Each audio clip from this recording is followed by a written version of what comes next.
Today we're covering sampling, surveys, and bias. Oh my!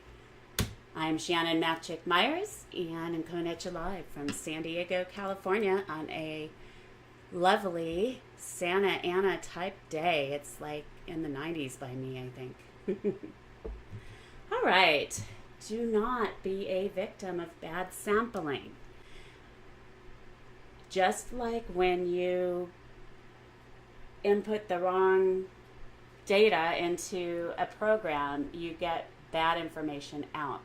So here we want to stay away from convenient sampling, just going where it's easy for you, which can result in all kinds of different biases, and we'll be talking about that later on. Volunteer sample. Why are people volunteering, right? They either feel very strongly one way or another about what you're asking them, and so therefore you may be getting biased information.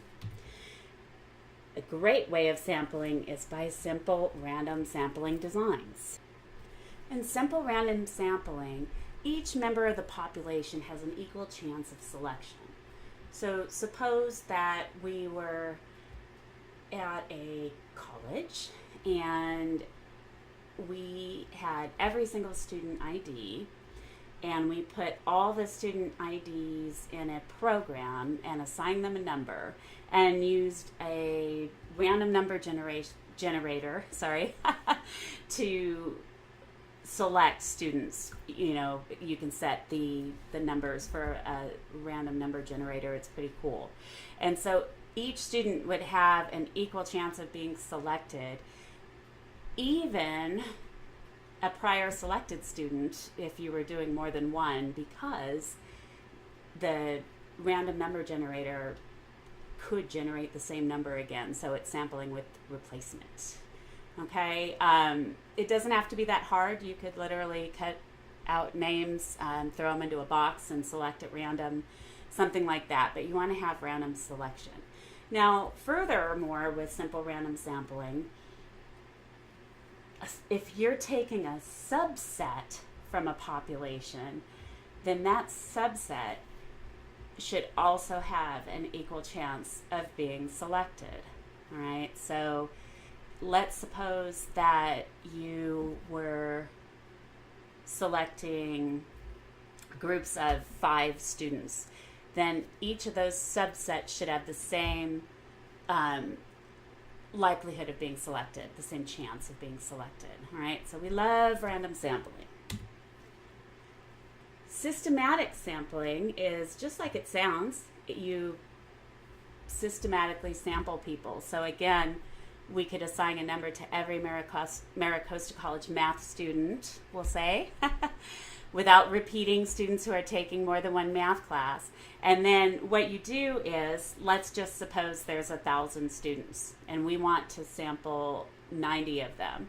So what you do is you could potentially give them numbers, 0, 0, 0, 1 through 1,000, 1, 0, 0, 0. And then you would randomly select a starting place. So maybe you could use a random number generator again. And let's say that you started on student 0, 2, 5, 1. And let's say that you randomly selected every 10th student from that starting place until you had 90 students. So that would work out, okay? So that's an example of systematic sampling. And cluster sampling, a little bit more complicated. It has simple random sampling embedded in it if you do it well. So let's just suppose we're using all fall 2018 Maricosta College math students are the population members. Right? So when you're clustering, you're grouping, you want to sample groups of students. So from the clusters, basically we would randomly select 3 classrooms, and we would sample every single student in those 3 classrooms. So that would give us a sample of 90 Maricosta College math students. Cool so far? Now, another way of grouping, sampling groups is by stratified sampling. So again, the population is all MiraCosta Fall 2018 MiraCosta College math students, and the strata or groups are still the 10 math classrooms. But instead of randomly selecting 3 classrooms and selecting all 30 students from each classroom, we're going to sample from all of the 10 classrooms, and we'll randomly select 9 students from each of the 10 math classrooms. And our sample is still 90 MiraCosta College math students.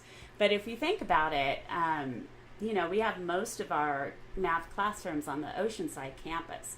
So that would, we'd be more likely to select the 3 classrooms from the clustering example from the Oceanside campus and potentially not get any of the other 2 campuses we have math classrooms on, which are the Community Learning Center and San Elijo campus. So in this case, I think stratified would be better. And so we would basically take a sampling of a smaller amount of students, a group of 9 students from each math class. All right? So, multi-level sampling. Thinking of a similar deal, you could use a combination of these methods. You could stratify by the Oceanside, San Elijo, and Community Learning Center campuses, and then randomly select 1 classroom per campus and sample all students in each selected classroom. So that combines your stratify method and your cluster method. All right, bias. Unfortunately, there will always be bias. There's nothing we can do to completely make things unbiased, but there are some things. The key is to use random sampling methods to reduce the bias, and the larger the sample size, the less bias you'll have, okay? That kind of will balance out bias, just because you have the sheer numbers. Good samples closely mirror the population, so you want to make sure that you've got good coverage. Selection bias, sometimes under coverage. Suppose that you want to make sure that you do get information from students at all 3 campuses of MiraCosta. Well, if you only sampled from San Elijo, that may be a different type of student than the student at Oceanside. So you want to make sure that your coverage is good. And something else with selection bias, another example is non-response. So how many of you guys have gotten like these mail-in surveys about your doctor or about like the work done on your car or something like that? And I don't know about you, but I rarely ever have stamps. And I rarely ever go to the post office. And sometimes I'm kind of afraid to just put my mail out. So I'm very unlikely to be a person that would return a mailed survey, just because that's not what I do. I'd be more likely to do an online survey. Or if somebody was, say, at our school or something, I might allow them to survey me. But I also tend to kind of walk by people at the mall that are trying to survey me. So anyway, a lot of times what we do nowadays, when you get the calls, the survey calls, when people are polling, they're using systematic sampling, and they're using a random number generator to get, like, they'll have a certain, say, area code and the first 3 numbers of, say, a number here. So like MiraCosta is 760-757-2121. So let's say you wanted to sample everybody that's had phones that started with 760-757, and then basically you could systematically sample, so randomly, not sampling everyone, but randomly selecting the last 4 digits. So you could do that systematically. And that helps to reduce bias. But then again, you're back to non-response. I mean, how many times do you answer your phone if you don't recognize the number? Or stay on the call when you know what it's about? So just think about those kinds of things. When you're sampling, you want to collect information. You don't want to get, shut down from collecting information. So you want to design your survey where that won't happen.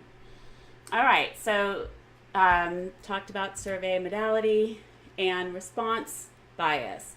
Leading questions are, very common. It's hard to word a good question or statement that you're asking for agreement or disagreement on.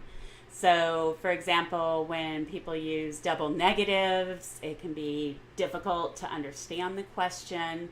If it's very, very wordy, or if it is open to interpretation, that can be difficult. And so that can lead to response bias. Also, let's say that you were doing a satisfaction survey and you had the options of, strongly agree, agree, no opinion, and strongly disagree. Well, you've got two agreement statements and only one disagreement statement, so that would bias your survey as well. All right, so just some stuff to think about. And you know what? All studies have some sort of bias or something that could have been designed in a better way if there had been more money or more time, or just stuff that comes up that you didn't think about. So you always want to discuss what you've run into when you've conducted an experiment, so that the next researcher can come along behind you and read what you did and improve on it or go in a different direction. So typically if you were going to do, say, a master's thesis or something, or a dissertation, if you're getting a doctorate, you would do a literature review to see what kind of studies people have done in your area of interest, and either expand upon, one of the studies and make it better, or, something that looked like it merited more investigation. You might want to take off where they ended. You might want to start off where they ended, and stuff like that. So it's all good as long as we talk about it. All right, designing a questionnaire. So you want to have clarity, right? If you have to expand on your question, or if you have to explain your question or statement, it's not clear enough. So a lot of times what people do is they'll field test their questionnaire, get feedback, make changes as needed, and then you're likely to have a better survey tool. Collection. Well, you need to collect the info in the same way from the members of your sample. If you do one by phone and one in person, that's not the same. You want to generate the same situation so that you don't have like interviewer bias or something like that. Speaking of which, you don't want to influence people. So like if you are, let's say that you decide to survey a whole classroom, you do a cluster design. And if you decide to do the survey, you should give the same instructions to every classroom you survey. And that's it, okay? Otherwise, there's going to be bias because the different classrooms had different instructions. So again, you could field test your instructions to make sure people understood. Also, if you're interviewing someone in person, you have to be really careful to ask the same questions and follow-up questions if you really want an unbiased response. Okay? All right, so that is it. Have a wonderful day, and I will talk to you soon.